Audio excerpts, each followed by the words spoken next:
Hello and welcome back to the HT Auto channel. I'm Shubhadeep, and just a few days back we brought to you the first full drive review of the Skoda Slavia in the 1-litre engine format.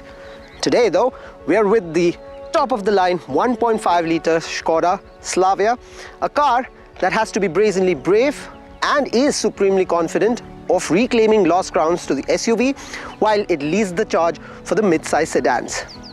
What does this car have on offer? Stay tuned to find out.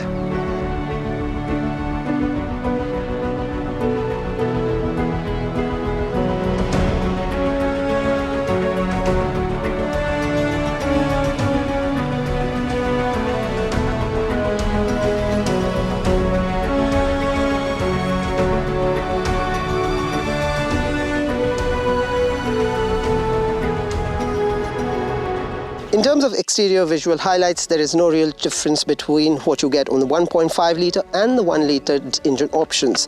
So you get the same sophisticated visual elegance on the Slavia, characterized by this bonnet that reminds me of the Rapid, this very typical Skoda grille with the chrome outline all around, sharp LED DRLs on the side and the front fog lights as well.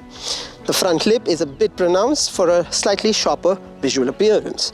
On the side, the Slavia stands on 16-inch alloy wheels. The ground clearance is nice and high, can be compared to some of the mid-size SUVs that are out in the market.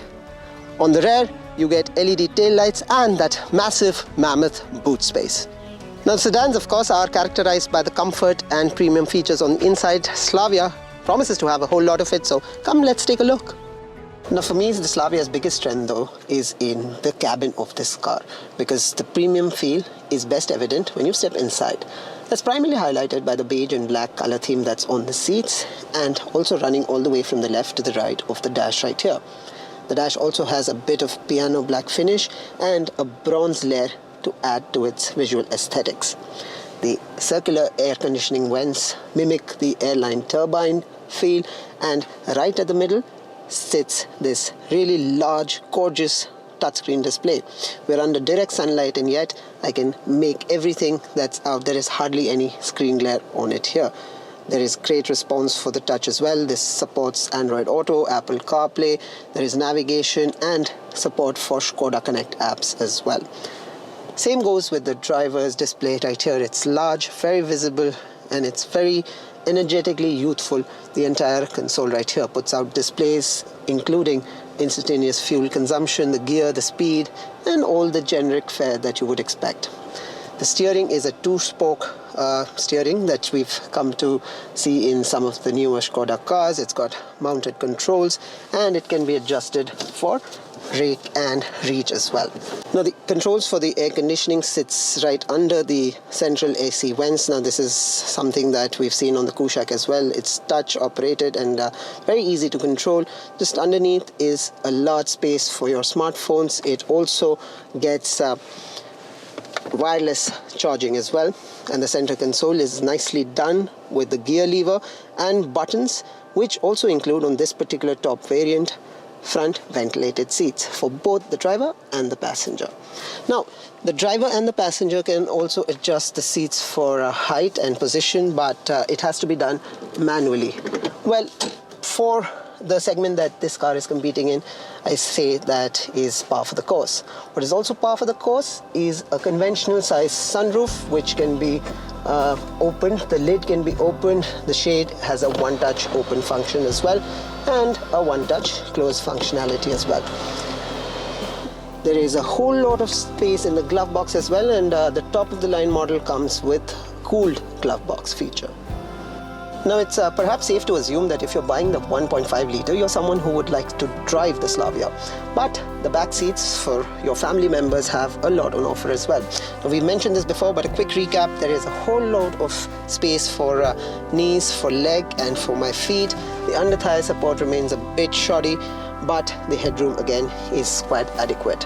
What else matters are these large windows, but at least the top of the line variant of the Slavia could have done with a manual shade, especially in sunny conditions as we are currently in.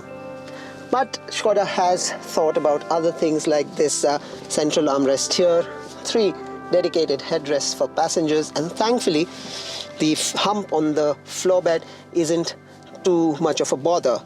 What also helps the feet space for the passenger in the middle is that the central console doesn't jut back all that much, so there is a decent amount of space for the passenger in the middle to place his or her feet. The central console does get an integrated AC vent and 2 Type-C charging points. I wish there was a conventional USB point and a 12-volt charging socket, but you'll have to make do with what the modern world has on offer. Now, as I have been mentioning, the Slavia comes with 2 engine options and multiple transmission choices. We've already driven the 1-litre engine that's available, but right now we're inside the 1.5-litre, and I can bet you that it'll put a smile on your face. In fact, if you've set your mind on the Slavia and your budget allows, the 1.5-litre with the 7-speed DSG gearbox is the one to go for. Why? Well, it has 150 PS of power and 250 Newton meters of torque, which makes it the most powerful and the punchiest sedan in its segment. All of that translates to the claim that this car goes from 0 to 100 kmph in 8.8 seconds. Numerics aside, this car actually does drive really well. So let's find out exactly what that means.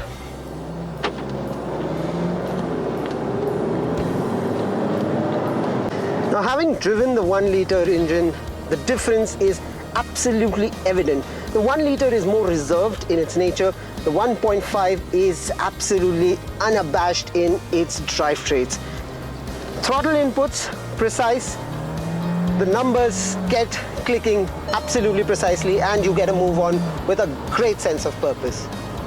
And before you know it, you have to hit the brakes because you've crossed the triple-digit mark. The braking is on point as well. Steering is nicely done as well. That leads me to believe that this car is going to be quite a steady, stable performer in city traffic conditions when you're weaving in and out of those traffic jams. But out on open roads like this, well, enthusiasts would have much to cheer about.